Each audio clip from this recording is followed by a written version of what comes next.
The smock, hose, kirtle, dress, belt, surcoat, girdle, cape, hood, and bonnet are just some examples of the more standard medieval clothing. However, fashion trends did sometimes get a little ridiculous too.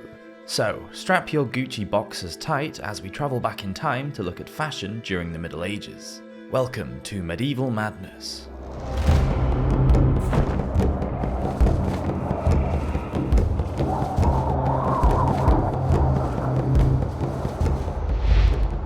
Just as it does today, fashion and necessity dictated what the people wore during the Middle Ages.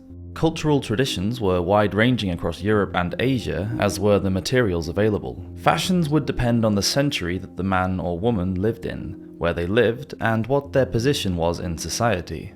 Obviously, a 15th century Venetian's clothes would look nothing like those of a 7th century Viking. Fashions did change quite slowly.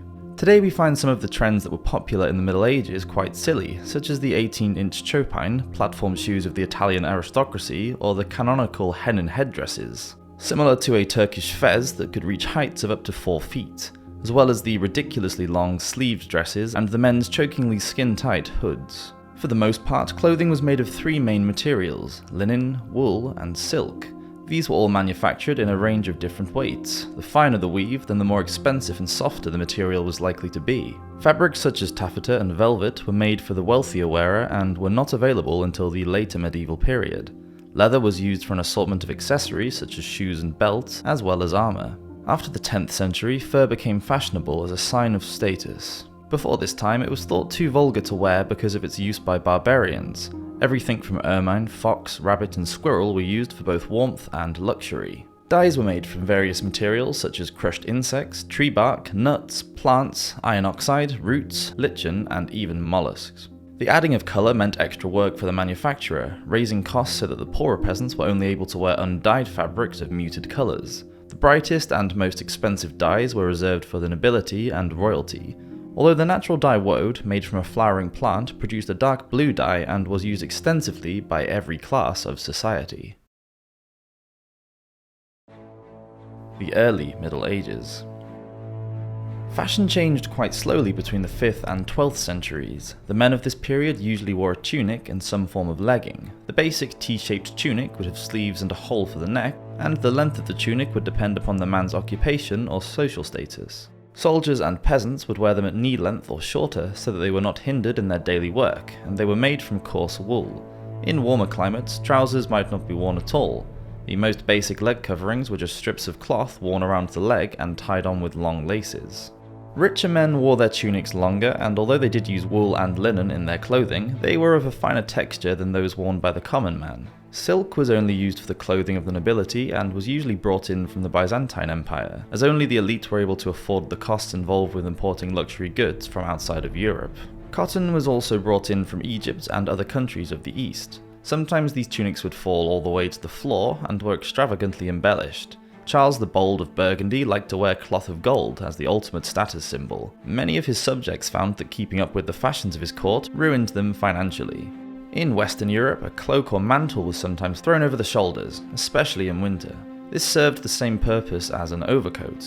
The Germanic people wore a waist-length cape known as a say, which would be secured on the left shoulder with decorative jewellery items such as shoulder pins or brooches known as fibulas. This was so the right arm could move freely when handling a sword.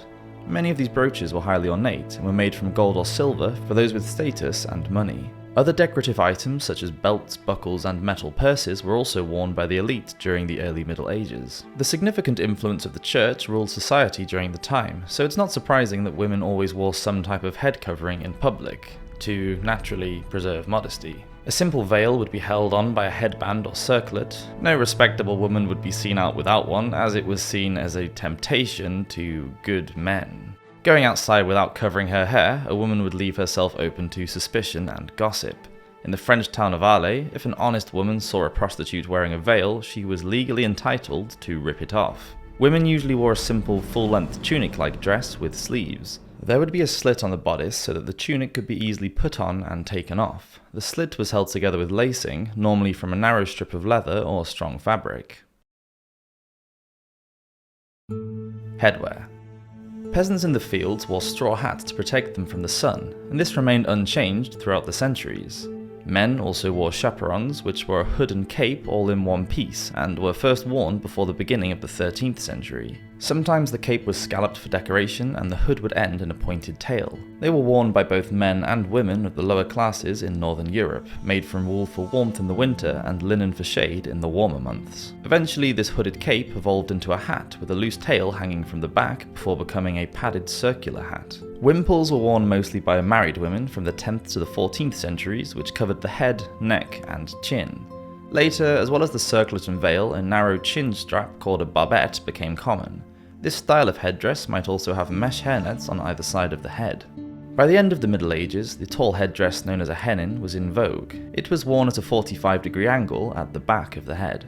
The very long steeple hennin was only popular in Europe for about 50 years before it was succeeded by the more practical low hoods and caps.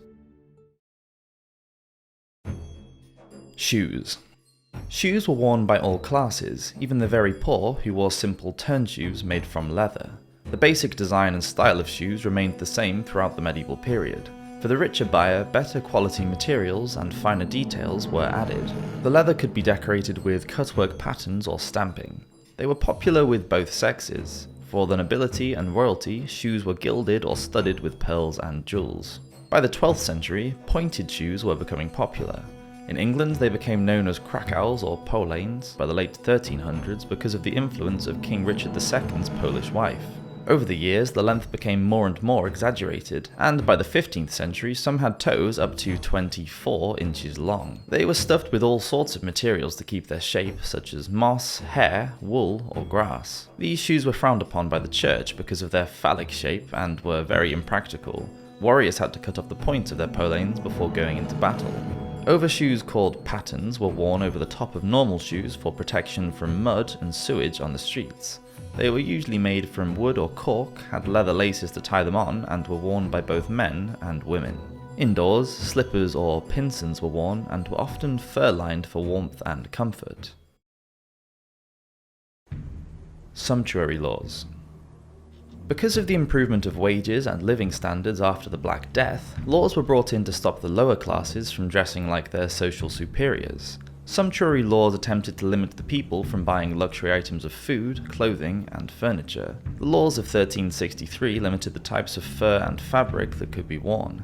At one time, the tall hennin headdress was banned for wear by the lower classes, although they were completely impractical for performing tasks anyway. It was judged that any woman with an income less than £10 was banned from wearing them. The toe length on shoes was also limited. In London, only the nobility could wear shoes with toes longer than 2 inches, and in 1463, purple, royal blue, and crimson-dyed clothing was restricted. From 1483 in England, the wearing of fabrics such as velvet, satin brocade, and cloth of gold was limited to knights and lords, as was the wearing of furs, ermine, and sable. If a yeoman or an esquire of the crown had an income of at least £40 a year, then he could wear satin or damask. The High and Late Middle Ages. Now European fashions began to change at a much faster pace, especially for women. The Crusades and the exploration of other continents by adventurers such as Marco Polo introduced new styles from other cultures. The spinning wheel and horizontal loom made the production of textiles much simpler. Increased production meant an improvement of trade as beautiful clothing became more affordable. Tunics became tighter for both sexes. Women's gowns became fitted from the shoulder to below the waist. Longer sleeves widened to a bell shape and were sometimes so long that they touched the ground.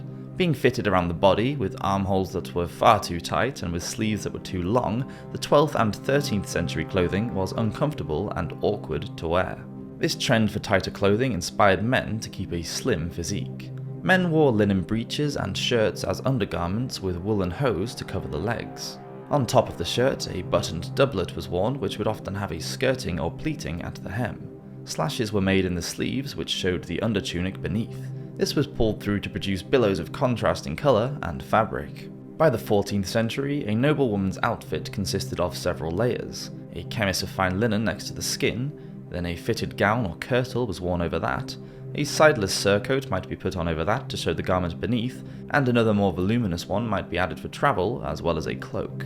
Top layers, necklines, hems and sleeves may have been trimmed with appliqued silks or embroidery. Tablet weaving was also used as a garment trim, as well as for straps and belts. Buttons now became functional instead of just for decoration only, and handkerchiefs became fashionable. Noble women also wore jewelled girdles and carried small purses that they hung from their belts. The houppelande became popular in Europe during the late medieval period. It was an outer garment for both men and women. It consisted of very wide sleeves and a high collar. The excess of cloth at the back of the robe hung down and dragged on the floor behind the wearer. The houppelande was often completely lined with expensive fur, and its edges would be cut into decorative shapes. The long legal and academic robes that are still worn today evolved from this garment. As the era known as the Middle Ages came to an end, trade and technology advanced quickly. Beginning in Italy, Western Europe moved into a time of both cultural and artistic awakening known as the Renaissance, where fashions would only become more and more ostentatious. Thank you for watching this episode of Medieval Madness. Please leave a like and a comment if you enjoyed it, and we'll see you next week for another episode. Cheers!